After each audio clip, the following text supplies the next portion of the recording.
शबरी मातेने देव पाहिला, केवटानं देव पाहिला. रामायण आपण सर्वांनी ऐकलेलं आहे. रामायणातील एक गोड प्रसंग आहे. ज्या वेळेस भगवान प्रभू रामचंद्र 14 वर्षाचा वनवास राजा दशरथ आणि माता कैकेयी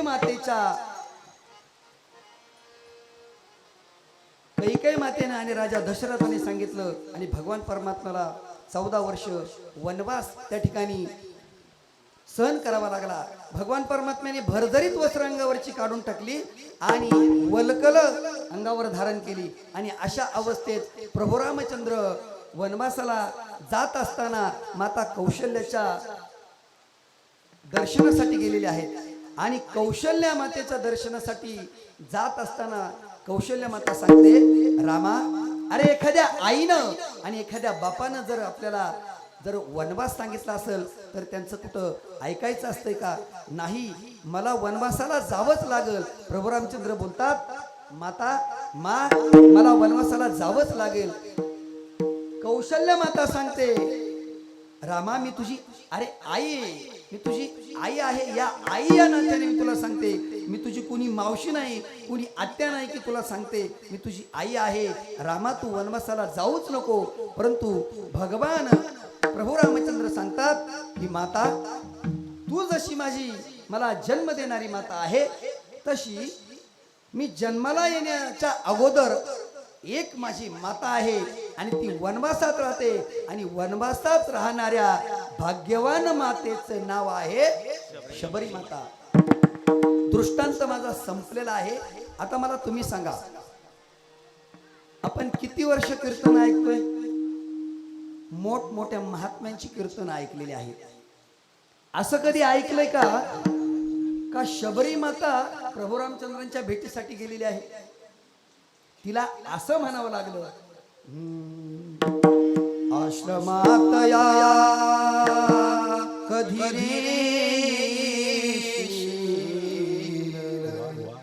आश्रमात या कधी ही माझी भावना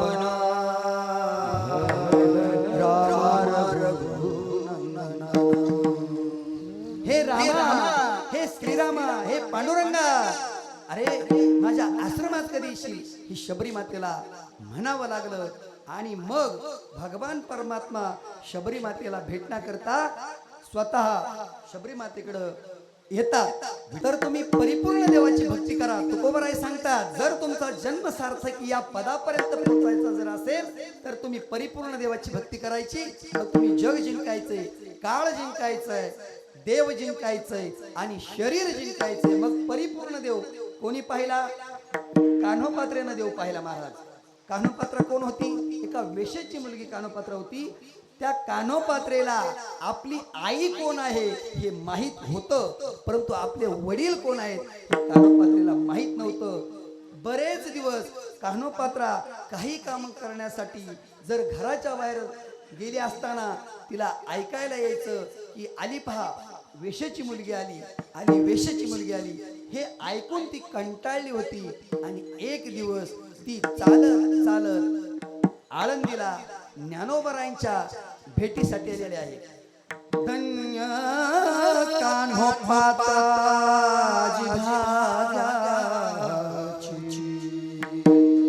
भेटी झाली ज्ञानदेवाची.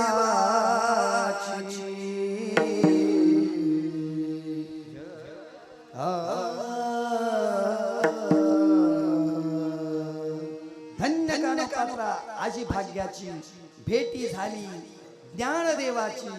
कान्होपात्रा माऊली ज्ञानोबरांच्या समोर उभी राहिलेली आहे आणि कान्होपात्रा म्हणते, माऊली दादा, अहो तुम्ही चिंतकाचे चिंतामणी आहात, साधकांचे मायबाप आहात.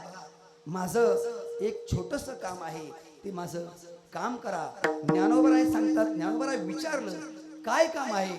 काही नाही, माझा उद्धार कशाने होईल हे एक एवढं छोटस मला एक काम सांगा की जेणेकरून माझ्या जीवनाचा उद्धार होईल. ज्ञानोबरायांनी सांगितलं, एक काम कर, तू पंढरपूरला जा आणि पंढरपूरला गेल्यानंतर त्या पांडुरंगाचं दर्शन घे, म्हणजे तुझा जन्म सार्थकी लागेल. कान्होपात्रा पंढरपूरला गेलेली आहे मायबाप.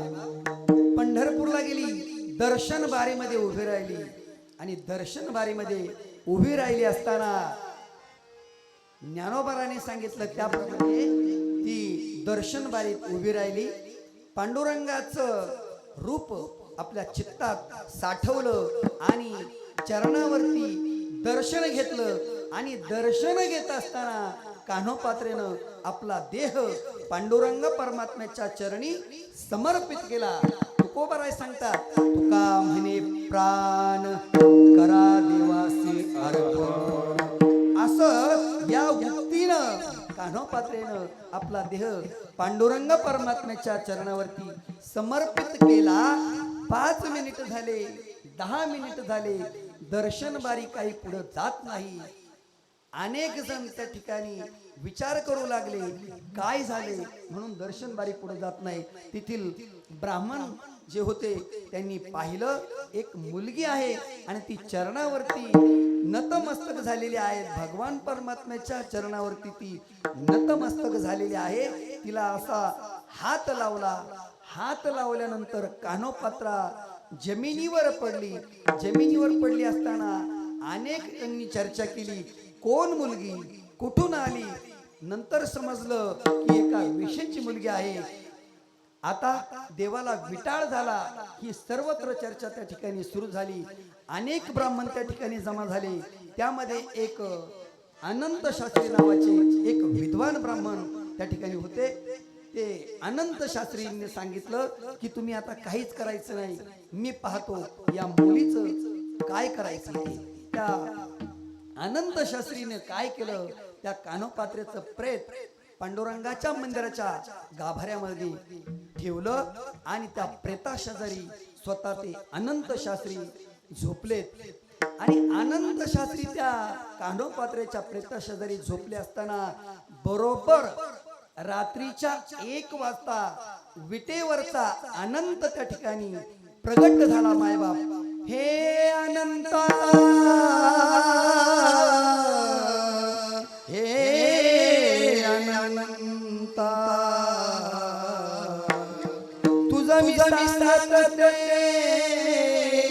कान्हा पवित्र.